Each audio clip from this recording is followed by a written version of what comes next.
Madani channel के नाजरीन, हम अपने प्रोग्राम मेंटलिटी वर्सेस रियलिटी में एक मरतबा फिर हाजिर खिदमत हैं।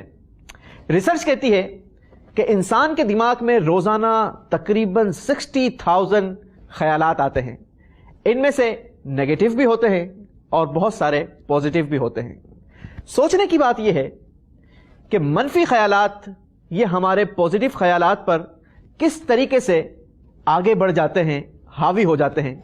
आइए आपको समझाते हैं एक प्रैक्टिकल के जरिए। जी तो नाजरीन, आपको इस मेज पर मुख्तलिफ चीजें नजर आ रही होंगी। हमने इसे नाम दिया है पॉजिटिव थॉट्स का और इसे नाम दिया है नेगेटिव थॉट्स का। अब आइए समझते हैं कि अगर हमारे माइंड के अंदर नेगेटिविटी ज्यादा होगी तो फिर पॉजिटिविटी के लिए कितनी जगह बचेगी। पहले हम इस जार को भरते हैं नेगेटिविटी थॉट्स